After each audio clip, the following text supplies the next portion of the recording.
You're listening to the Huddle Up Podcast with Chad Jensen and Zack Kelberman. Join Broncos Country's deep divers at milehighhuddle.com and sound off. And now it's time to drop some knowledge. Okay, we are live. We gotta let it breathe just for a moment while we bring on our Facebook peeps and make sure we got all of MHH under one roof, and we're good. Welcome in, everybody, to the Huddle Up Podcast, presented, as always, by Mile High Huddle. I'm your host, Chad Jensen, and with me, as always, my partner in crime. You know him, you love him, my fellow football priest, and the deputy editor of milehighhuddle.com. He is Zack Kelberman. Zack, it's not exactly Bronco-related, although tangentially it is connected, right? Anytime the QB market shifts or a player gets taken off the board, indirectly with where the Broncos are at right now, it affects the Denver Broncos. And right before we went live, within an hour, I should say, the news broke that the Dallas Cowboys finally kowtowed and showed Dak the money. So drop some knowledge on our audience for those who might have missed the tweets, might have missed the news, and what kind of money this dude just got. Well, first of all, this came out of absolutely nowhere because the franchise tag deadline is tomorrow, and by all accounts and all reports, the Cowboys were prepared to tag him and then focus on working toward a long-term extension by July 15th. But out of nowhere, he landed a 4-year contract worth up to $164 million. It's 160 on its face, so $40 million per year, second highest paid quarterback in the NFL, past Deshaun Watson, below Patrick Mahomes. And not just that, an NFL record, $126 million in guarantees and a $66 million signing bonus. Chad, he will earn $75 million in year one. That's the biggest payout in NFL history for any player. And I will say this, the Cowboys did not do themselves any favors. They handled this very poorly. They could have saved themselves a lot of money. But in terms of Dak, I am so happy that he finally got his contract. I am so happy he was taken care of. We talk about the Simmonses and the Shelby Harrises of the world, but Dak Prescott is the most undervalued franchise quarterback in the NFL. He is the lifeblood of that team, and he is a hell of a passer. And I'm happy that he got his just desserts after his brother's I believe it was a suicide. That hasn't come out yet. After his injury last year, and the Cowboys, I'm just so happy for the adversity he's gone through. A former 4th-round pick who the Broncos could have had back in 2016, and they took Paxton Lynch instead. A lot of money, Chad, but that's the market value. That's the going rate for a franchise quarterback, and I'm happy that he got his just desserts. Yeah, dude, he, Dak, I like that coming out. Don't get me wrong, but when he started approaching the window to get paid, I had my doubts. I was a little bit of a skeptic. I mean, not like I wasn't a doubter or a hater, but like I had some misgivings. Let me just put it that way. Where, they had that phenomenal 16 was it his rookie year that they had? Mm-hmm. They went to the divisional round. Yep. Yeah, because it was 2017 week 2 when the Broncos spanked him, and they were the big juggernaut, and it was a big surprise. And so then he, never haven't really been able to get back to that point, even though he's put up some numbers, he's put up some volume. But you saw last year for the Dallas Cowboys, the true monetary value of Dak Prescott and it was a aha moment. It was an epiphany by virtue of his absence, right? What wouldn't you pay to have a healthy Dak Prescott under center if you're Jerry Jones? Because the alternative, irrelevancy. I mean, tip your cap to the Red Rifle, tip your cap to the, best laid plans of that young offensive coordinator. What's his name, dude? Boise State. Kellen Moore. It just wasn't enough to get him over the hump, but you put Dak Prescott in that same scenario, and maybe that version of the Cowboys doesn't, might not even go deep into the playoffs, but they probably handily win the NFC East. So that's what it's worth. But yeah, what a slobber knocker, $75 million in year one. Zach, answer this question for Jason O'Neill real quick. He says, is Dak really worth $40 million a year? He definitely makes Dallas better, but wowzer. It's the going rate for a franchise quarterback. And I see a comment on the side here that he has doesn't have any rings. John says here, Just going to be paid that much, no rings.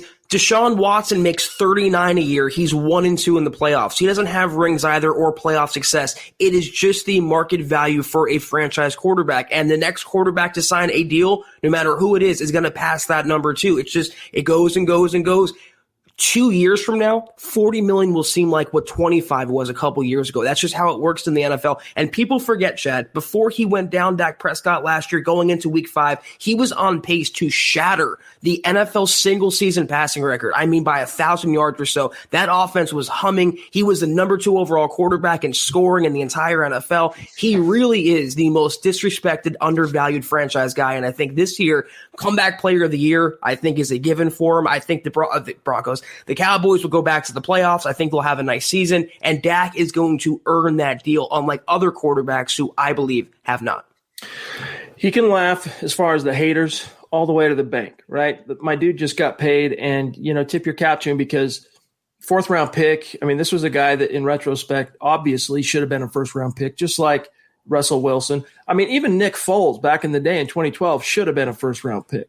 But in the case of Dak Prescott, you're happy for him. And, he's been through a lot. You talk about his brother, you talk about his injury, and just all the doubts. And, I mean, he was making peanuts relative to what his value was in the NFL. Now, last year notwithstanding because of the franchise tag. But here's an interesting comment here, Zach. It's good to know that our podcast is such an event that if you're faded all day long, you got to sober up in order to be ready for the podcast. Tip the cap to Robert, dude. Water, Advil, my dog. Yeah, Gatorade and Pedialyte. It'll be your best friends.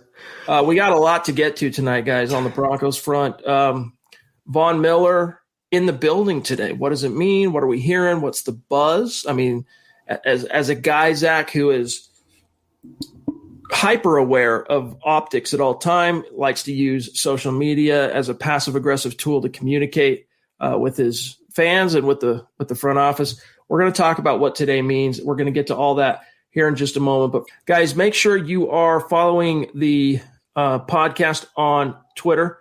The main account is at Mile High Huddle. The podcast account is, of course, at Huddle Up Pod. This is another question you got to ask yourself. Have you liked and followed? Here's the Twitter account on Twitter for the podcast. Have you liked and followed the podcast page on Facebook? If not, open up Facebook. You've got the app on your phone. Search Huddle Up Podcast. Give it a like, give it a follow, because that enters you into the drawing that we're going to be doing weekly until we decide to stop doing it. For now, we're just going to do it weekly. We'll announce this week's winner on Wednesday. Randomly selected person who both follows and likes the page, you can get a hat, you can get a t-shirt, you get a little something. So head on over there. I'll put the link later in the chat stream. Click that, like, follow, appreciate you. Also, guys, have you become a supporter yet of Mile High Huddle officially on Facebook? Because if you haven't, you're missing out not only on Kelberman's Corner, which episode 9 just dropped on Sunday. Yesterday was phenomenal. Episode 10 coming this Sunday. Plus, we're rolling out new content. This week on Saturday at noon Mountain Time, we debut the Trickle Zone. All right, we're going to start promoting this as we get a little closer through the week. But guys, if you're not a supporter, you're not getting access to that deep dive scouting insight on the prospects.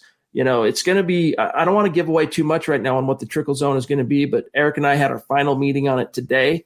And just suffice to say, if you're a draft guy, if you're an X's and O's guy, you're going to want this content. And if you aren't a supporter on Facebook, you're going to miss out. It's $4.99 a month. Click that blue button on our Mile High Huddle page. You're in like Flynn. Plus, of course, you can't duplicate it. All right. Kelberman's Corner. Hot takes that hold water, different flavor than what we do here on these live streams. Check out the merch store, huddleuppod.com. Get your swag on, get a hat, get a t-shirt. Another way to support what we're doing here. We appreciate and love each and every one of you that have patronized that store. I mean, it exists, Zach, because of their popular demand. They are our great community and audience. Like they freaking grinded us down to a nub until we just had to give it our attention and get that merch store up. And you're the one that you were the brainchild and put in the sweat equity to get that thing going. But dude, did you expect to see the level of support that page got, or that site got, that we saw in 2020? I don't mean to out anyone, but even I believe it was last night or this morning we had a new order. It was from our Super Chat superstar Drew. He ordered the hat I'm wearing now, so it's still getting patronized. People are still checking it out, and we did it for you guys. We did it because we heard the calls, we heard the need for it, and we're so happy and so appreciative that you've perused it how you have so far. Guys, if you're not in a position to become a supporter, if you're not in a position to become a Super Chat superstar or buy a hat or something, it's all good. We're seriously just stoked to have you with us in these live streams.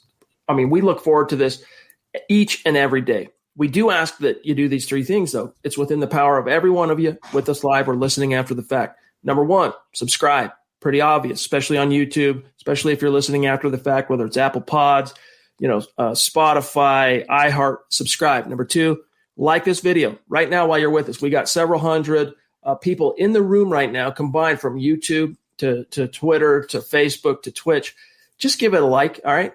We might not always agree, but like this video if you respect the effort. And three, share it out there. That's the litmus test for us. If we're doing a good job for you, share this video out there. Help us at Mile High Huddle continue to grow and reach new like-minded Broncos fans just like you. And when I say continue to grow, it's almost like – the rich get richer, because our site, biggest Denver Broncos website on the planet.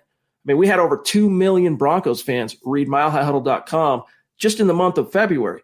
So we love and appreciate each and every one of you, but we know it can get even bigger and better. So help us continue to grow, and we appreciate you. This is the Overtime Podcast Network. Zach, we got a couple. We'll get to Vaughn, but real quick, we got Levi, who's been waiting patiently, one of our great superstars. We're going to have him on the show here in the very, very near future. We're looking forward to that, my friend. And he says, what's up, fellas? Always great stuff. Appreciate you, Levi. Thank you, sir. Good to see you. Let me see here. Now, by the way, John is off tonight, Buona Beast. He had some things to take care of on the home front, and so he's off tonight. We might be a little bit behind the 8 ball on some of the super chats, but don't worry. We're going to get to everyone. That never changes, all right? That never changes. One more, and then we'll dive into Vaughn. This comes from one of our great superstars who stormed onto the scene last year, and then she kind of faded out for a little bit. I'm sure life, things happen in life, jobs, family, the whole nine, relationships. But she has stormed back, Zach, with an absolute vengeance, and it's Michaela. Michaela, wow. That level of generosity, a $50 super chat to us, it literally blows our mind. We're so grateful and so appreciative, and it really does mean the world to us. So thank you so much, my friend. And she says, way to go, Dak. I can't believe we chose Paxton Lynch over him. Who did the Broncos scouting? LOL. You know what's ironic? Real quick, Zach. The Cowboys, left to their own devices, would have chosen Lynch over Dak Prescott as well. Yeah, Jerry Jones had an affinity for him, and thank God for him that that affinity wore off before it was time to go on the clock. That was, the pre-2018 John Elway drafter, and he wasn't a great drafter pre-2018, and that pick exemplified that. He's made a lot of crappy ones, but far and away, Paxton Lynch was the biggest, disaster on his resume. But fortunately, or hopefully, he's improved, and we'll see what happens with the next quarterback that he picked, and that's Mr. Drew Lock. Again, thank you so much, Michaela. Seriously. Yes, thank you. Respect. Dave, love the hashtags, dog. Keep them coming. Locked in, let them hate. Let them hate, baby. My brother.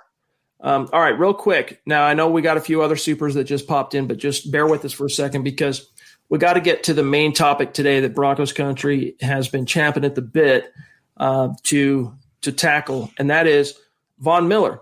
He decided to show up in the flesh to Broncos HQ today at UCHealth Training Center. Let me just close a couple of these so we can get straight to the content here. All right. Von Miller shows up at UCHealth Training Center for an in-person visit. Here's the report from Mike Kliss. All right. Quote, Von Miller is at Broncos headquarters per a player source.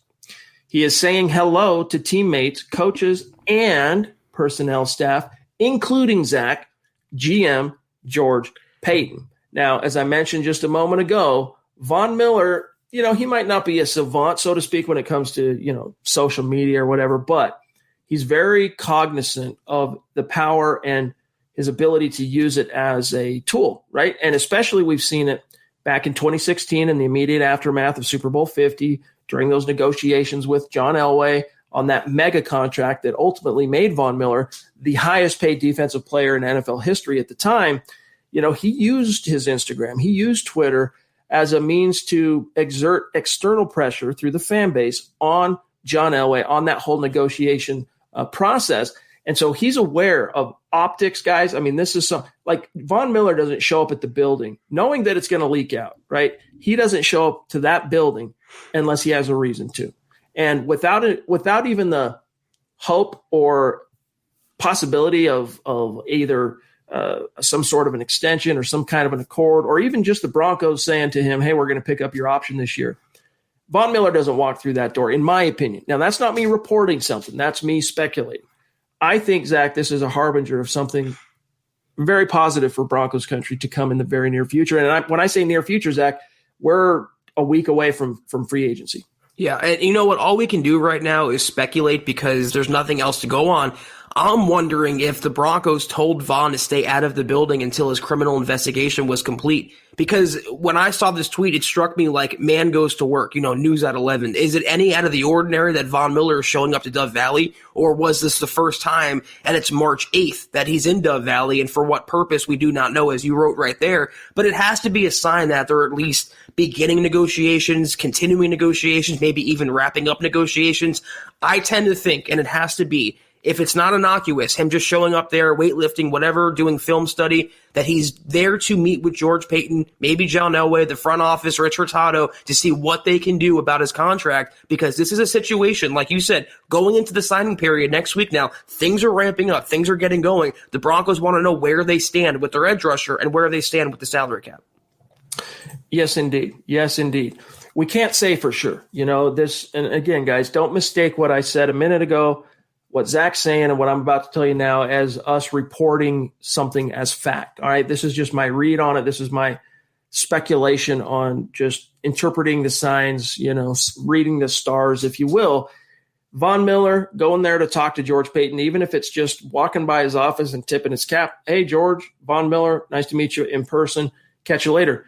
That's a sign of, even if George Paton hadn't maybe arranged, Zach, for Von to come to the facility today, if it was just purely based from Von saying, hey, I want to show up, it's a sign that he's showing up because he wants to stay in Denver. All right. And if he wants to stay, that's a big positive box that would have to be checked, right, for George Paton to be able to actually get that negotiated. Because as he said last week, we want to keep Von here. We want Von to stay, all that stuff. But we've also heard through the reporting of guys like Mike Kliss, the team's, and I don't say this as any kind of, barb, but literally the Denver Broncos mouthpiece is Mike Kliss. When they want information to leak, they go to Mike Kliss, all right? When the guys like Mike Kliss, Zach, are reporting for the last 2 months that George Paton does want Von back, but not at $17.5 million, I mean, I think we can, at this point, infer that that's probably what George Paton actually believes. Well, we know this isn't a Deshaun Watson situation where he's ignoring their calls and completely putting them on radio silence. Von Miller is at least having some sort of contact with the Broncos front office, and he could have let his agent handle that, Chad. He could have been super out of the loop, but I have to interpret him being in the building and for Kliss to tweet about that. Again, a fairly innocuous thing, a football player showing up to his team facility. It has to be a prelude to either ongoing negotiations or negotiations that just started. Hopefully, though, it transpires and Von remaining in Denver for this year and beyond. Amen. All right, let me, by the way, Ian, appreciate the stars, my friend. We're going to get to those here. And in just a minute, we're going to give you some direct love. Appreciate it. Yeah, apparently very fond of Kelberman's Corner episode 9. It was a good show. Thank you, yes, Ian. Milkman, on Twitter, we have kind of stepped up our, perhaps we have been subconsciously influenced by Manscaped to step our game up, right? Elevate it. But yeah, we've been working with a new guy that's helping us to design some new merch for all of you, and also just kind of get our graphics and our logos and just our brand more on point and kind of up to date. And so we're glad to hear that you like the new layout. It's good to hear. I like it too, for what it's worth. It's definitely nice and clean. Yep. And look, let's see here. Bear with me one sec, guys. We don't have Johnny Baby, the want a beast. He's a teddy bear. He'll rip your face off, though. Do not cross this dude, okay? Stand by one sec. I'm almost there. There it is. Man, lots of action in the chat today. What did we ever do before John? How did we ever podcast? Yeah, I mean, the man's influence and impact cannot be underestimated. John Houston, thank you for the super chat, my friend. You are just so consistent and dedicated to our community, and it's not just Huddle Up. It's all the other MHH pods. So we really appreciate you, John.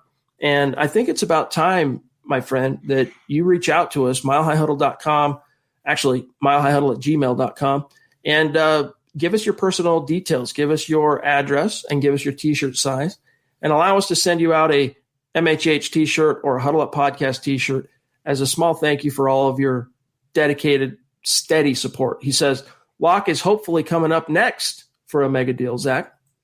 And I didn't want to start any, brush fires in Broncos country, but that was the point I was going to make, that in terms of quarterbacks, it's just market value what Dak got. Deshaun made 39, Patrick Mahomes is making 45, Dak is making 40. It's market going rate value for a quarterback of that magnitude. And if or when Locke hits that stratosphere, whether it's a couple years from now or at all, he would get paid the same amount of money as well. Any quarterback that's up for a contract will keep surpassing the previous mark. It's just how contracts work in this business.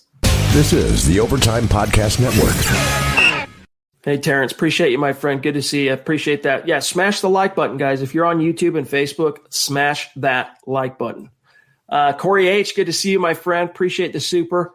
He says, okay, Dak got paid. Great. Show me the math how one player being 23% of the cap can get you a Super Bowl. I just don't see it. You have to wait for the cap to then go up enough to reduce that percentage. I feel you. I mean, it's not ideal. Like NFL teams, Zach, it's no secret.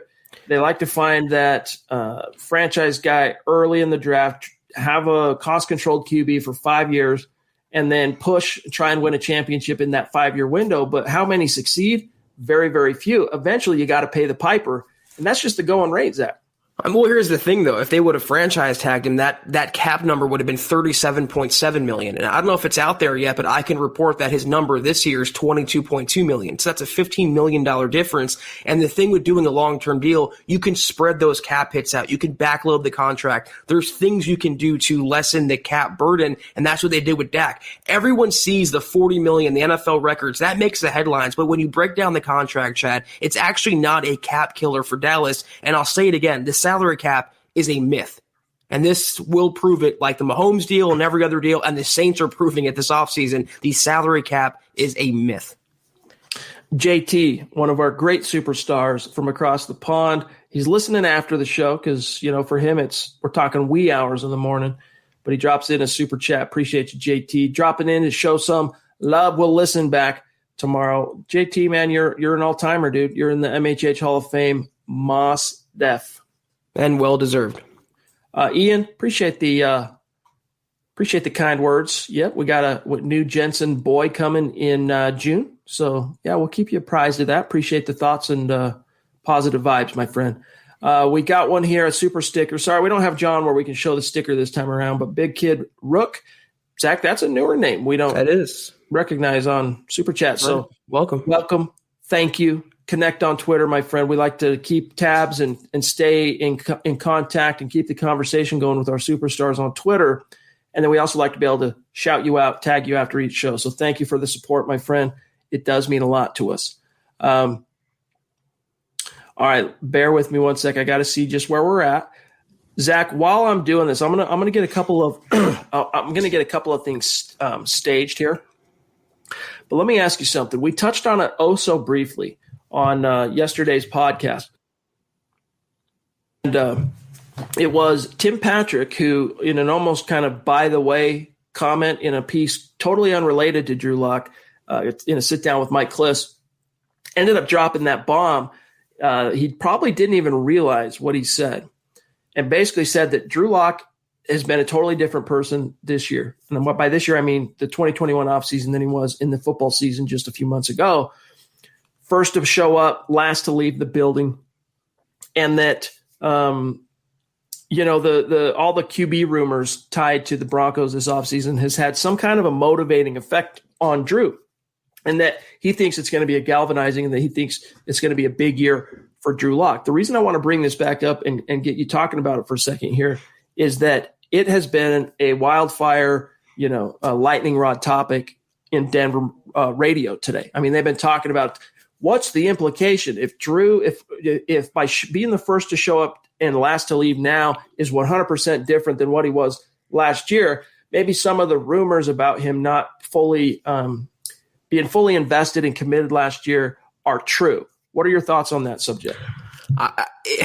If anything, if the one thing Locke has proven is that he's not Paxton Lynch mentally. He's not soft. He's not weak. His passion for the game is not dependent on money or stats or fame. He loves the game for the game. And I think every one of his teammates has echoed that. I have not heard one negative comment come out about Drew Lock in the 2 seasons he's been with the Broncos. And I understand it's not popular or fashionable to criticize a teammate, but we haven't even heard rumors or unnamed sources or anything like that, Chad. The most we heard was one report that the Broncos dummied down the playbook. And that says more to me about the coaching staff than it does about the quarterback.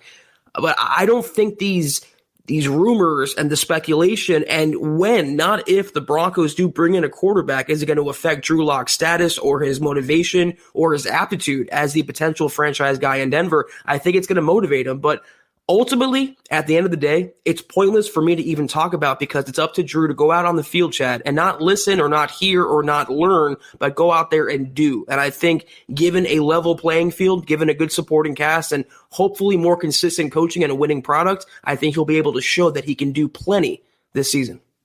Well said, dude. Well said. Jonathan says, hey, Von Miller is staying a Bronco for life. Yeah, that'd be cool to see. That's what we want to see here on this show and at this channel and this website. But he wants us to bring the Mad Fanatic back.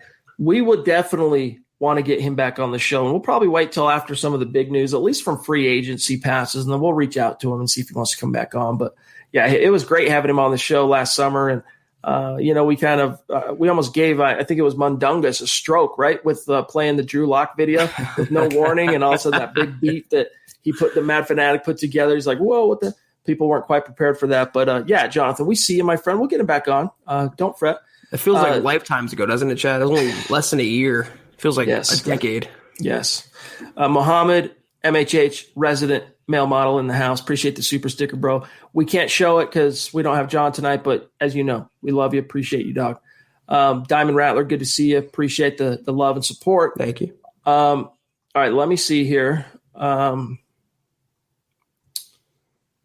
We try, Gary. We try to be on top of every story. In fact, I think one of the things that we do well as a publication, as far as Zach as our written content, is we hit every bucket. Zach and I are chasing the news. All right. That's what we do. Our job is to basically get the breaking news stuff, get it out there. Even if we're not the ones breaking the news, if Mike Kliss breaks something or somebody else, Ian Rappaport, our job is to get that in front of you and then also give you our take on that news. And then we have the great staff here like Nick Kendall, Eric Trickle, Luke Patterson, Lance Sanderson, Carl Dumler, a couple of the new guys. I mean, Bob Morris, our cap guy, he's going to be on Building the Broncos tomorrow night, by the way. Bob is as a guest appearance. Thomas Hall, and then the new guys. I mean, we got, of course, the latest guys from James Campbell, came out of the podcast community. All right. He's published quite a few articles up to this point. Kenneth, Mike Evans, it's a growing thing. And so they bring the analysis, they bring the long form, the deep dive stuff, and Zach and I chase the news. And all those things combined, Zach on top of the video content and the podcast stuff we do, I think we're nothing but net into every bucket that you need to hit.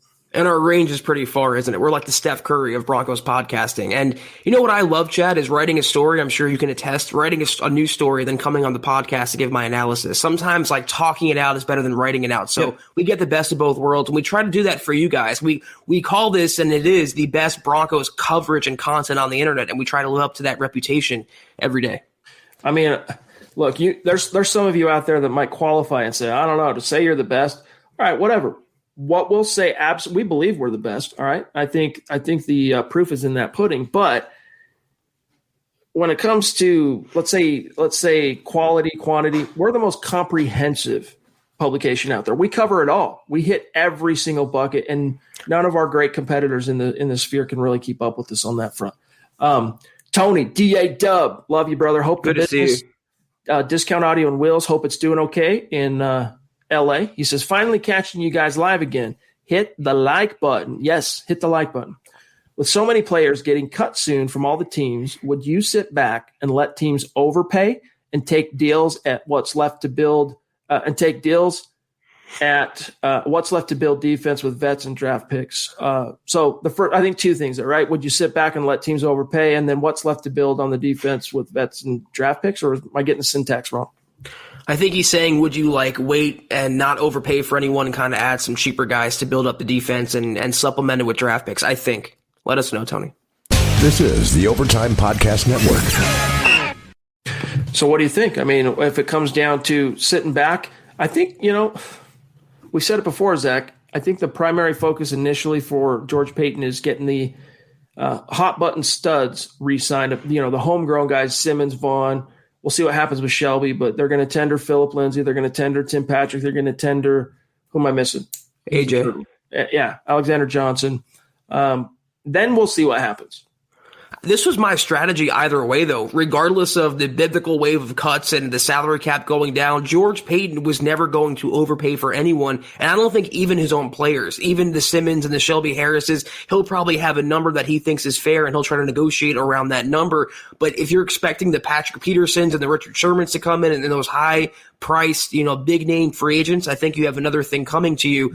I would not be surprised. In fact, I'm expecting Paton to kind of sit back, like the question posits, sign some mid-tier cornerbacks, some mid-tier defensive help, but use the bulk of the draft and those resources to help build the team.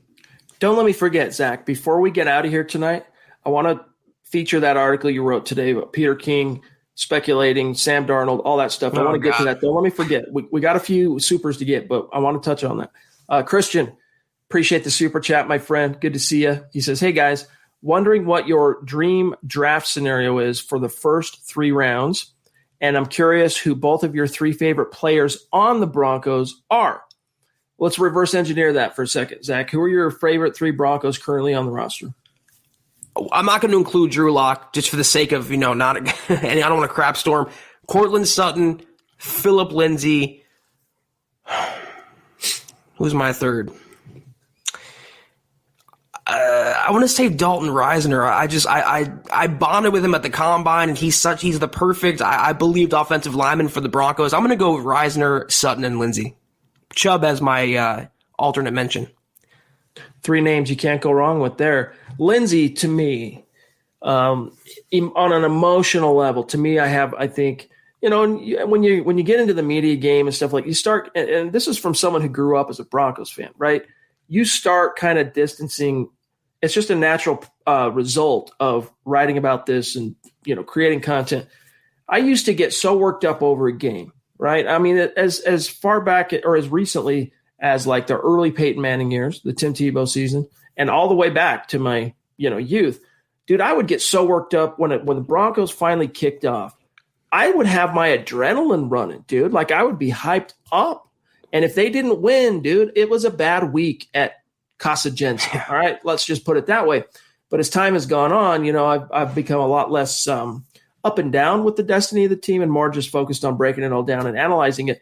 But still, if I have an emotional tie to any one player right now, it's Philip Lindsay. That dude is just, to me, he represents everything that is the NFL represents and everything what it means to be a true Denver Broncos. So it was music to my ears, Zach, to hear George Paton say, yeah, we want Philip back, and he's going to be back this year. And then both him, we'll see what happens with Melvin Gordon, but both of them probably going to end up hitting unrestricted free agency at the same time this time next year. Yeah, and I'm seeing in the comments so many people are echoing Cortland Sutton. And let me just say, I'm so excited, Chad. This is kind of a non sequitur, but I'm so excited to see Cortland Sutton play again this season. I really missed watching him last year. Just as a football fan, not even someone who covers the Broncos, he is just an animal. He's a beast. And him with a healthy Jerry Jeudy and KJ Hamler and Noah Fant, this offense, and Philip Lindsay, this offense could be fun to watch. I cannot wait to see Cortland Sutton back. By the way, to answer Christian's first part, the dream draft scenario for the first 3 rounds It's probably not going to shake out this way, but to me, it would be something like this. Caleb Farley, round 1. Like a Richie Grant, the safety, all right, round 2. And if he falls to this point, a Dylan Moses, Jabril Cox, probably won't. One of those guys probably won't fall. Even Browning. Luke had that great article today, guys, on the 3 second-round caliber linebackers that would fit right into Fangio's scheme, sideline to sideline coverage, guys. Go read that article after this podcast. But something like that, Zach, where you get a key corner, you get a key safety, because Kareem, long in the tooth, even if you keep him around this year, next year you're going to have a problem if you don't have that successor. And then you get the linebacker you kind of been pining for almost a decade. Yeah, it's funny you mentioned those names because those are the 3 that I had in mind. And I really don't care specifically too much, but I would love Farley at 9. But you have to alternate inside linebacker, maybe an edge guy if Von Miller's gone. You have to get a safety for Kareem Jackson. Maybe Justin Simmons is gone, after this year, after they tag him. You got to start rebuilding the defense. So if they can alternate cornerback, safety, inside linebacker in the first 3 picks, no matter how they do it, I'd be pretty happy. A newer name that we don't recognize on Super Chat. So Contender View, welcome. Thank you. Sounds like maybe you're a content creator yourself over there on YouTube. Appreciate you being with us. Connect on Twitter. Off topic, but in the last 23 years, the Broncos have had maybe 5 years of good QB play. Let's go get Watson. I don't give a darn what it takes. 23 years, dude. All right, let me do some math here. So we're talking about from the time Elway hung up his cleats, right? 5 years of good QB play, maybe. Nah, dude, I've got to go ahead and pull your card on that one. I'm sorry to say, dude. Peyton Manning was 4 years. All right. So there's 4 out of the 5 that you put there, right? How do you categorize or characterize or qualify Jake Plummer's 3 years in which he led this team to the playoffs all 3 years? His 4th year, he had them on deck to make the playoffs. They were leading the AFC West 3/4 of the way through the season. Mike Shanahan decides, we're going to go ahead and use this moment to go ahead and put in Jay Cutler. So there's 3 years at least. All right. We'll take out Plummer's 4th. So there's 7, all right? Brian Griese had a really good year, the year he made the Pro Bowl. He got banged up, but he had a really good year. Jay Cutler's 2008 season was phenomenal. I mean, already 13 years ago, that was another time and another place, but that was a top 5 season in the league, Jay Cutler, all right? Then and even Tebow, I get it. We're not talking about Tebow being a great quarterback or good QB play when you think of Tim Tebow, but he did something for the team. I would say post Super Bowl 50, you're 100% right, Contender View. I see Gavin in here. I hate to disappoint you, Gavin. I don't have it in me tonight. If he thinks it's worth it to trade the farm for Deshaun Watson or mortgage the future or go against everything George Paton stands for as an executive in the NFL, that's his or their point of view and their opinion. They're entitled to it. I don't think it's not mine. I don't share that. I don't think it's realistic. I don't think it's likely. But we will see what happens, Chad, at quarterback for the Broncos this offseason. I will say that. Yeah, I mean, if you're looking for a couple of hosts that are just going to parrot what I see is just an easy way out, trendy talking point of, what wouldn't you give up to get Deshaun Watson here? Wrong podcast, dude. That's just not our view, all right? We share a brain on this. And it's a different animal because you look at Dak and you say the Dallas Cowboys, they had to get that deal done. What wouldn't you pay for a healthy Dak, especially – comparing or juxtaposing that to how things shook out for the team, Zach, in 2020. But you're talking dollars and cents there. In the case of Deshaun, you're talking dollars and cents, and you're talking about mortgaging a draft. And who was it we had on? Was it last night with D-Dub? Someone recently we had on. They said, what if he gets hurt? What if you give up all that capital to get Deshaun? And he's been hurt before, dude. Rookie season, tore his ACL. Then what? That's why you got to be really careful, Zach, about just mortgaging the future. Oh, but Chad, he has a 10-year guarantee. Don't worry. If you have Deshaun Watson, you're guaranteed to be successful for 10 years because of all the Super Bowls he's won already, Chad. We both should know that. Come on. I'm going to grab this great super chat from Naj, and then I want this comment here from in question from BNS. Naj, dude, it's so great to see you. We were just talking about you off camera the other day, just about how freaking rad you are. Yeah. I mean, we appreciate you, my friend. And it was last night, in fact. That's right. And it's our only regret with you, Naj, is we wish you were on Twitter, because we spend a lot of time putting content out on on the MHH Facebook page. But Zach and I, we don't hang out on Facebook. We hang out at milehighhuddle.com and on Twitter a little bit. So create a Twitter account. We'll keep the convo going. He says, hey, brothers, hope all is well. You guys think the Broncos will draft a running back in the earlier part of the draft as a replacement for Melvin Gordon? Or do you see Gordon and Philip Lindsay back as the co-starters next season? Good question. Go ahead, Zach. Well, it's layered for sure. And in fact, someone sent me their mock draft on Twitter today, and they had Travis Etienne in like the third round or second. I think the second round in a trade back scenario. I don't see the Broncos going running back that early. They'll have Philip Lindsay on the roster. They have Freeman still on the roster. And it comes down to replacing the workhorse, the RB1 in Melvin Gordon. If he's not convicted next month of the DUI charges, I do think the Broncos will bring him back. They'll have to just stomach the salary. It's his walk year. If he's convicted, though, I mean, in today's landscape of the NFL, DUI, speeding, what happened with the Chiefs, I tend to think the optics and the PR would kind of force Peyton to void his guarantees and look in another direction. But nowadays, you can find a starter or a star running back, Chad, in the third, fourth, fifth, sixth round. You don't have to spend a top, first or second round draft pick on the guy.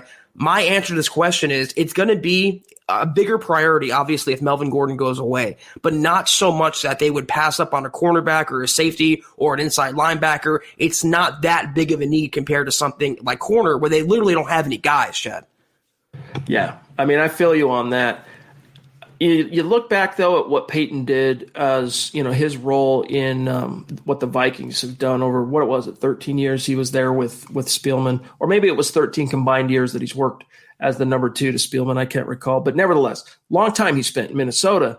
They did use a first-round pick on a running back not too long ago in Dalvin Cook, and it didn't pay immediate dividends because he got hurt and all that. But last year, it sure took some pressure off of the obviously overextended and over his head Kirk Cousins. So would it completely stun me to see the Denver Broncos draft a running back in rounds 1 or 2? Yes, just because of the other needs. Would it completely stun me to see them draft a running back, in a premium round like the third this year? No, if the right guy was there, because you do need to have a fail-safe in the event that you could lose both your co-starters, Zach, at the end of after this season. If they draft a running back in round 1, I'm covering the Jaguars. I mean, there's literally no need for it. So miss me with that. All right, BNS, good to see you, bro. He says, Priest, for years, Tom Brady took middle-of-the-road quarterback money because he wanted to win. What gives fans the idea that paying one player like a Watson will do anything but mire our team in mediocrity? Hashtag all pro Bulls. Got to get that barb in every time, the Bulls News Network. Love you, bro. It's a good question. I think it's rhetorical. The answer is there. If we were talking about a scenario, Zach, where, because we saw the tumultuous situation the Texans found themselves in last year, having to fire Bill O'Brien on the heels of that just ugly, stupid trade where they dished away DeAndre Hopkins and all that. And you saw them do this. If somehow Deshaun Watson managed to navigate that, Zach, in a way that kept the Texans, because, think about it. If you put Peyton Manning, so let's see, 17, 18, 19, 20, all right, so this was his 4th season. So if you put Peyton Manning circa 02 or 01, what was it? 98, 99, 2000, so circa 01 on that team, the Houston Texans last year, do they finish 4-12? No.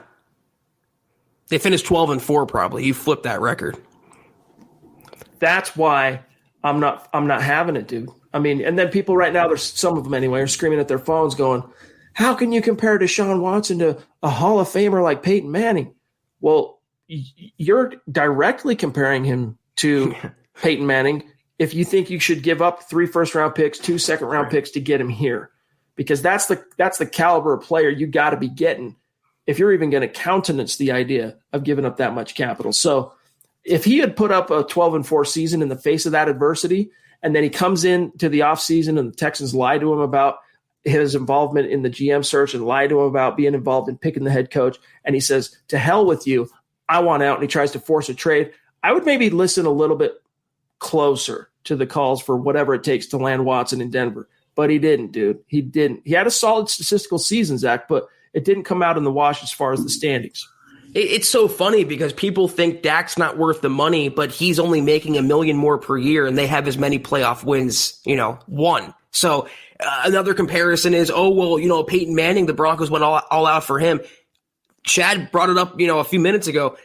All you had to do is cut the check. That's why, I want Locke to start this year, but if Dak was going to be available, he was the only quarterback I was willing to break the bank on, because you don't have to sacrifice your draft picks, which may as well be literal gold bullion to George Payton, Chad. He values it that much. So why would he go against his natural inclinations and the way he operates and what he's told you he's going to do to flip all of that around for a quarterback that's 1-2 all time, that led the league in passing last year but finished 4-12? And any Broncos fan that's equivalating Deshaun Watson and Peyton Manning, is there people out there that literally genuinely see Deshaun Watson and Peyton on the same level? They're not. Deshaun Watson's a great quarterback. Peyton Manning is a transformative quarterback. He's a generational quarterback. That's why he was a first ballot Hall of Famer who took, 5 seconds for his presentation into Canton, Chad? Deshaun Watson's not even close to that yet. But it's like you said, the popular thing right now. It's the sheep, and it's the narrative that,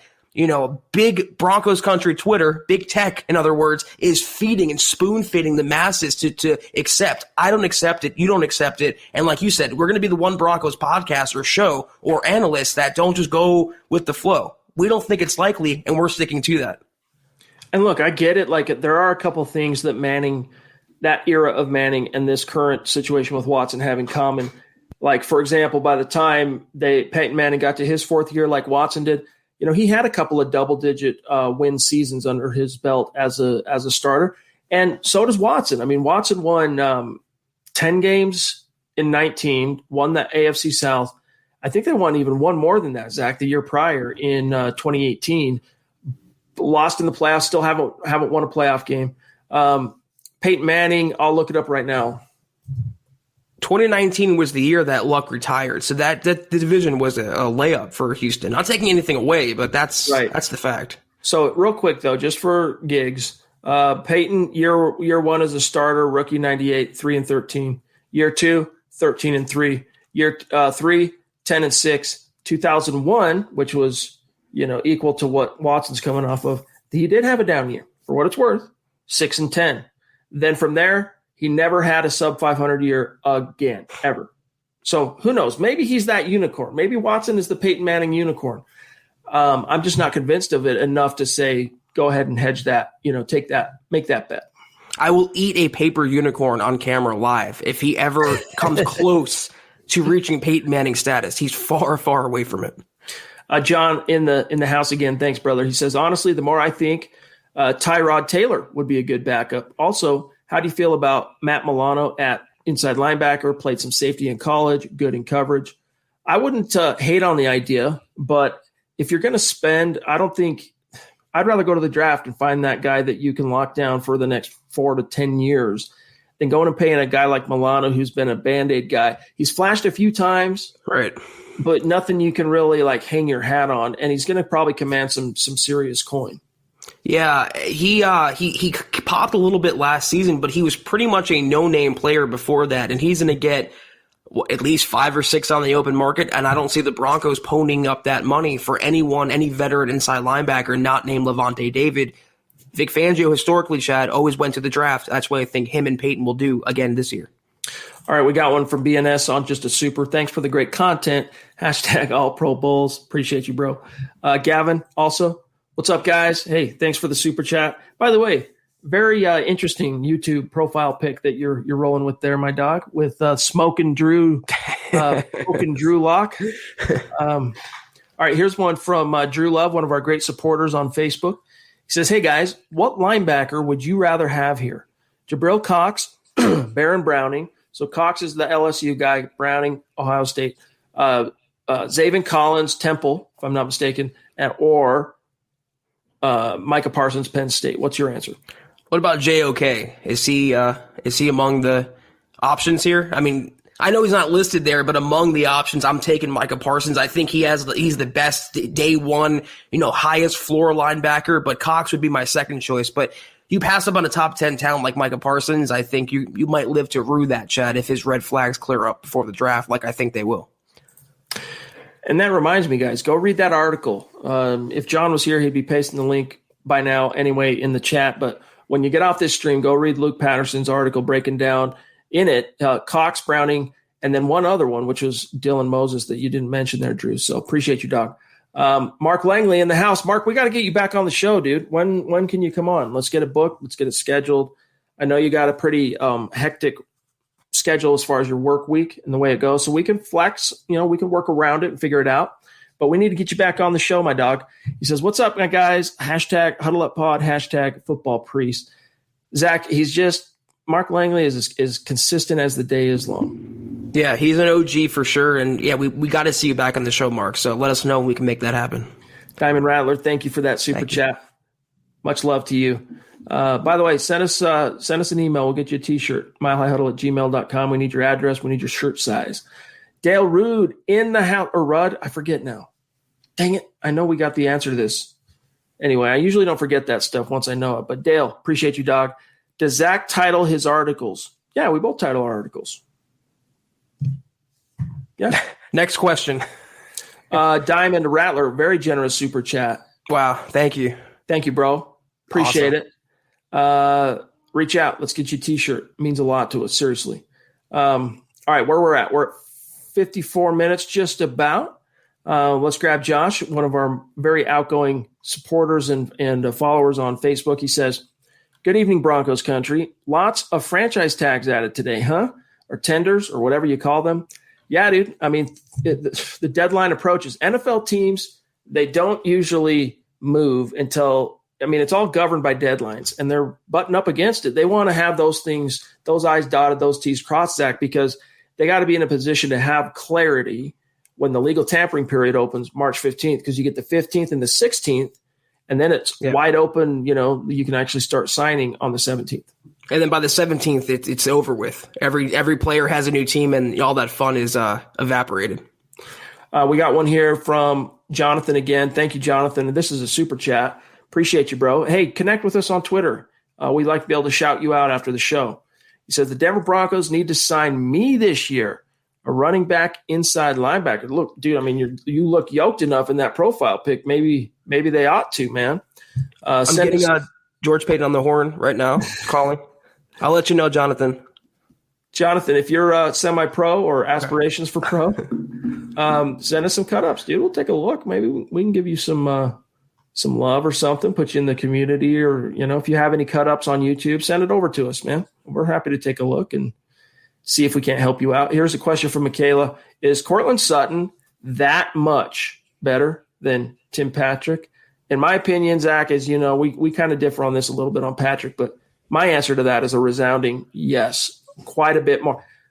Cortland Sutton has shades of a future Hall of Fame guy named Megatron.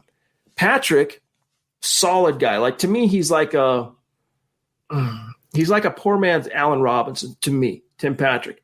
And I think he could get to that level. Like, in the right situation, he could be like a Pro Bowl alternate caliber, gets lucky a couple of times in his career to make it to the Pro Bowl because he didn't quite get enough votes, but one or two wide receivers dipped out, so he ends up in the Pro Bowl. In the right situation, he can put up that kind of volume and get there. But as far as being that dynamic, let's just say like a franchise number one wide receiver, I don't think he comes close to Sutton. Maybe that's the wrong word. Not comes close. He's not on the same level as Sutton. I agree with you. Obviously, the comp for Cortland Sutton is Megatron. There's flashes of him, but I think the better way to put it is Tim Patrick has shades of Cortland Sutton, and he's like Cortland Sutton light. And Chad, I don't know what I have to do more to get you on the Tim Patrick bandwagon. I corrupted you with Shelby Harris. Tim Patrick would start on about half of the league right now. He really is a high upside receiver in that he's connected. I used to have a tweet about it about a year ago. Every quarterback he's played with the last couple seasons, and there's been plenty in Denver, he has a big play or a big game or a big touchdown on his resume. The guy is just incredible in my opinion. He's clutch. He's reliable. He runs good routes. He's good for his quarterbacks. I'm a big Tim Patrick fan. TP all the way. Yeah, I like him, and also, he went to my alma mater, so I'm all about him. I just, I got to keep it on the real with you guys the way I see it. Real quick here. Oh no, we're on pace. Okay, cool. I just looked on the back end. We only got a couple more minutes to go, and we got to dip because one of Zach's 2 NFL jobs, one covering the Broncos for MHH and another for Heavy covering the Dallas Cowboys. With all that Dak stuff breaking, he's got some work to get to on that side of things. So we got to keep it relatively tight tonight. Tyler, appreciate you, my friend. Connect on Twitter, and if we're already connected, go like this in our mentions and let us know, because the handles are often different. Whatever you go by on YouTube, the handles are often different on Twitter. And so we need you to do this so that we can make sure we're connected with the right person. So thank you. 3 things are guaranteed in life: death, taxes, and Kelberman getting sassy whenever the Deshaun Watson trade gets brought up. It's just we've touched on it so many times now, and on Twitter and written and KK and the podcast. It's just, I'll keep going though. I love providing the content for you guys. Chris P, thank you for the super sticker, my friend. If John was here, we would flash whatever that emoji is on the sticker. But appreciate you, man. Thank you. Connect on Twitter. Let me see here. 701. Well, you're not going to get, dude, love you. Trevor Lawrence is not on the table for any team besides Jacksonville. Jacksonville, that'd be like the Colts trading out from pick 1 with Andrew Luck or Peyton Manning. Like, it's not going to happen, dude. It's not going to happen. Maybe your argument, Zach, maybe his argument is, Zach Wilson at BYU. That's a little bit more feasible because at least, it's fungible. You could actually, get on the phone and try and wheel and deal and get up to 2, but Trevor Lawrence off the table. Here's my hot take. Zach Wilson will have a better NFL career than Trevor Lawrence. And we'll check back in 3 or 4 years to see who was right. We'll see if that particular hot take holds water 4 years from now. It might not. We'll see. We'll see. Tony, we're not feeling we don't know where the Gardner Minshew thing comes from. Like, what makes people think Gardner Minshew would be a good idea? Like, what about him do you think works in the NFL? His mustache. Hey, that might help him when he goes out to the floor. That's it. Right? But listen, only redeeming quality. What else does he bring to the table? What else has he accomplished? I don't understand. The Gardner Minshew fan club and the Brett Rippon fan club. I don't understand where they replicate. All right. Bronco #1 fan says, and thanks for being with us, my brother. He says, Kelberman, what are your thoughts of Alex Smith coming to town, considering our wide receiver core, tight end, a future dominant O-line, and a so-so running back core compared to Washington's roster? And I think that's an interesting way, by the way, Zach, to posture it, because as I said, I think it was last week, one of the things I like about the possibility of getting an Alex Smith here in Denver is that you saw, now look, he's been through a lot. He might not be the same guy, but when he was in Kansas City, he had that elite supporting cast, and it wasn't Star Wars numbers, but it was pretty close, minus, maybe, it was pretty close, dude. Those guys all ate. They got their yards. They got their touchdowns. They got their stats. He was a great distributor of the ball to the playmakers. He can move. He might not put up the Star Wars points, right? But he's going to move the chains for you on 3rd down. That he'll do. Then you get inside the red zone, and that's where, in my opinion, his conservative penchant for protecting the ball ends up kind of backfiring on him a little bit, and you end up settling for too many field goals. But the supporting cast, in my opinion, like if Drew Lock fell on his face in the first quarter of the season, the Broncos said, all right, we got to pull him, and you put Alex Smith in, there is not a doubt in my mind, health willing, and that's a big caveat, health willing, there really isn't a doubt in my mind that he could make some hay with this supporting cast. If he wants to come here and be a backup, a strict number 2 to start out, fine. I'm willing to pay him, $5 or $6 million. But, like you just said, Chad, I don't want a quarterback, that we're going to have to settle for field goals with. I'd rather take a chance on the young guy that can maybe put up a touchdown, maybe score some points. We know what Alex Smith is, and great comeback story, great guy. Wish him all the best, but we don't know what Drew Lock is yet. And I'd rather take the chance on the unknown than the known. In this case, the devil that we don't know yet is more attractive than the devil we do know. Again, great comeback, great number 2 to have on the roster, great, morale guy, team kind of guy, but every time he'd scramble, I'd hold my breath that his leg is going to snap off his body again. For sure. Dale's clarifying, by the way, when he asked about the titles, does Zach do his own titles? Because he's an ace at it. Yeah, dude. One of Kelberman's most redeeming next level qualities as a NFL media guy, headlines, dude. Zach, how many times in a given month do you get a text or a phone call from me? I'm about to publish something for me or one of the other guys, and I say, hey, dude, here's the story. What's the headline? And you go, bada bang. And it's always money, and it's always good. There's an art to crafting the right headline because – in the media business, you could just, like we see a lot of people do this, a lot of competitors, a lot of people in the landscape, they tell the whole story in the headline. So why does Dale want to click on that when he just got everything he needs to know in the headline? What the perfect balance is, you tell people what's going on in the headline, and you want them excited, incentivized to read the article, because we don't get anything out of writing the article if you don't read it. If all you do is see it as you're thumbing through Facebook while you're sitting on the john during your break at work or whatever, or at the gym as you're doing your mile and you got it up. If all you do is see a headline that tells you everything you need to know and then you scroll down through the rest of your news feed and move on, that did nothing for us. So there's an art to it, and Kelberman is seriously like master level. Appreciate that. And you know what, Chad? We got to be doing something right, you and I and everyone else, because, again, over 2 million Broncos fans read MHH last month. And, Dale, we appreciate it. Everyone else out there, we appreciate it. And we can promise you we'll keep delivering that Broncos content straight to your homes. Straight from the tap. And, by the way, duly noted, Dale, rude. Got you. Dennis Woods, another ace superstar. Good to see you, bro. He says, appreciate you guys. The content is always great. Appreciate you, Dale. Much obliged. Hit us up if you want to come on the show. We've mentioned it a couple of times, Dennis. We can set it up. It's not as daunting as it might seem. Trust me on that. Did I say Dale? Meant to say Dennis. Appreciate we had Dale and Dennis in succession, yeah. So it's going to happen. It's like my mother, growing up, she'd call me. She'd go through all the kids' names in the household before she'd get to my name in terms of I took the cookie from the cookie jar, and she goes to my brother, Robert, Jared, Chad, whatever, and you're like, it's like that sometimes where it's just poor a word woman. salad. She loved me, though. I knew she loved me, and that's how you know the same thing, Dennis. We love you, Doc. I think we're caught up. Zach, let me just double check here. Oh, Jake, good to see you, brother. He says, appreciate the super chat, by the way, bro. He says, hey, guys, is it just me or next year is a win-win for us? If Drew pops, we got our QB. But if he doesn't, we get a new QB and a new coaching staff, 10,000 subs soon. That's true, guys. We're almost at 10K on YouTube. So tell your friends, tell your family. That's why we need you sharing this content out there. Help us get to where we need to be. But, yeah, we got some fun plans for y'all. Trust. When we hit 10K, when we cross that barrier. So appreciate you. But yeah, dude, that would be look, it's a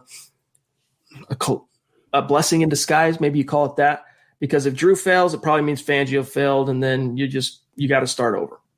It is a win-win because we all want to see the Broncos do well, but if they don't, realistically, it's time for a redo over the coaching staff. This is Fangio's last stand here as Broncos head coach. He cannot afford a non-playoff season or a non-winning season. He has to make do with the talent he has, the quarterback that he has, and if he doesn't, and if Locke fails, we'll be the first ones to admit it. New coaching staff, new quarterback, a complete and full house cleaning like arguably they should have undertaken in 2017. All right, sorry for that weird visual you might have seen there, guys. I'm trying to do a quick shout-out to our Facebookers who give us the stars on Facebook. Let me see if it works better this time. Yeah, there we go. All right, let me see here. We gotta see shout out our supporters, our top fans over there. There's Ian, bona fide superstar and supporter over there on Facebook. Let me see who else we got here. Drew, of course, Drew Love. We got one from Drew today. Bear with me one sec, gang. We got to give our there's Gary with 100 stars. He's rolling on a 6-week streak, dude. Thank you, Gary. Love you, Gary. Hey, we're liking that right there. Boom. Done deal. Let me see. Got to keep going just in case. Oh, we got Randy. Love it, dude. It's 3-week streak. He says, need toddler sizes in the store. Dude, we do. Oh, toddler. Yeah, we do need to get some toddler. We have some infant stuff. We do have a onesie at the merch store at huddleuppod.com. That's our merch store. Alonzo, thank you for the stars, dude. Really means a lot to us. Appreciate you. There's Ian's stars. 4-week streak that Ian's on. Really appreciate you, dog. Look at it. 1, 2, 3, 3 different star comments. Appreciate you, Ian. See, all this stuff, guys, we like to shout everyone out because it literally, this is the type of support from the superstars to the stars to the supporters. It's what allows us to keep doing this content, Zach, on a day in, day out basis. Yeah, I mean, I say it, Chad and I say it on every show, everything we do, every platform. We do this for you guys. We give back to you because you allow us. You read our articles, you peruse the podcast, you check out every video we do, and we talk about it all the time, on camera, off camera. We're so appreciative for the audience that we're building, and that's why we're motivated every day and inspired to bring you more and more and better and better. Brad Murdoch, good to see you, brother. Another great supporter and gives us stars and props on Facebook. Albert Knoppers, another one of our great supporters. OG Albert. Definitely an OG. But guys, that's got to do it for tonight's episode. Oh wait, I think we have a few more. Okay, yeah, let me see. Oh, okay, here we go. We got to blast through these really fast. Daniel, thank you for the super. Connect on Twitter. Any hope of bringing in Cam Newton or perhaps a Jameis Winston to have a straight up open competition in training camp? I would kill myself if Cam Newton was competing with Drew Lock to be the Broncos starting quarterback. I would hate him even as a backup. Cam Newton is done, and I think Jameis stays in New Orleans where he's the favorite right now to start replacing a likely retired Drew Brees. Not official yet. Yeah, I mean, honestly, it might sound like heresy, but I would prefer Jameis over Cam if you're going to choose one of those 2 former number 1 overall picks, just because I think he's got some arm talent still in the tank. Cam, he's shot, dude, as a passer. Those shoulder injuries that take their toll. Jeremy, good to see you, brother, a.k.a. Black Knight 232. He says, I want to thank Vance Joseph for bringing me to a great Broncos community. He did do something right. If Zach drops to the 9th, the Broncos need to grab him. Talking about Zach Wilson, the BYU quarterback. If he drops to the 9th pick, are you taking Zach Wilson there, Zach? You know what? I am. The guy is arguably the best quarterback in this draft class. If anything, you give yourself a surefire long-term replacement if Drew Lock bombs this year. But if you take Zach Wilson, number 9 overall, let's be realistic. Drew Lock ain't starting.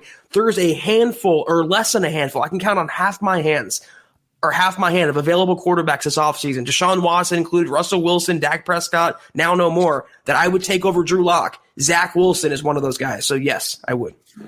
Remember that. Zach said this on March 8th. He's not going to be there, though, guys. Don't get your hopes up. He's not going to be there.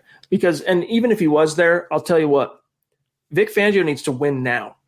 Doesn't have a choice. He's got to win now. You don't win with rookie quarterbacks. Like, there's an exception that proves the rule, but they're very few and far between. So Vic Fangio knows that a corner there or a linebacker or anything but quarterback that fills an immediate hole can impact now.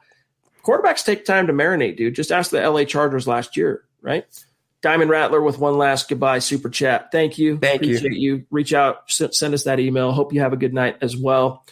But guys, that's got to do it for today's episode of the Huddle Up podcast. We missed John. We hate it when John's not with us. But guys, sometimes, this is a 7 days a week podcast. Some of our great competitors out there in the Broncos sphere, they'll podcast 2, 3, 4 times if it's the season in a week. We go every single day, and John's there every single night. So every once in a while, he needs a little time off. There's some things that, happen, family parties, birthdays, things like that. He needs to be able to take that time. And so, we allow him, of course, and want him to do that. So, all right, guys, before we get out of here, follow the podcast page on Facebook. Facebook.com/Mile High Huddle pod. I'm going to put the link right now in the chat so you don't even have to try and search it. You just click this link in the chat. Boom, you're there. Like and follow because we announced this week's winner of the shirt giveaway. Whoever's liking and following automatically entered into those giveaways. So take care of that. Follow us on Twitter @HuddleUpPod and @Mile High Huddle. My partner, Zach Kelberman, @Kelberman NFL. Myself, @Chad and Jensen. Check out the old merch store, huddleuppod.com. Get your swag on if you get a second. Seriously consider becoming a supporter. Kelberman's Corner, episode 10 on Facebook, Sunday at noon Mountain Time. And then we're debuting the Trickle Zone Saturday, noon Mountain Time. And if you're not a supporter, you're not going to get access to that content. It's $5 a month. go check it out if you're in a position to do that. And then otherwise, guys, please subscribe and like this video before you dip out. That's key. Number 2, just like the video. Helps us out. And share it out there if we did a good job. And other than that, Zach, we'll circle back Wednesday. We'll announce the winner of the podcast page giveaway, and we'll see what news comes our way between now and then. That's right. And you said Bob Morris on BTB tomorrow night. We're off tomorrow, so that should be anyone interested in the salary cap. Bob kills. That's his expertise, and he does a great job there. So be sure to check that out. We will see you guys though Wednesday evening, 6:00 Mountain, 8:00 Eastern. More Broncos news, more Broncos pod. Take care, and as always, go Broncos. You've been listening to the Huddle Up Podcast. Join Broncos Country's deep divers at milehighhuddle.com to keep the conversation going.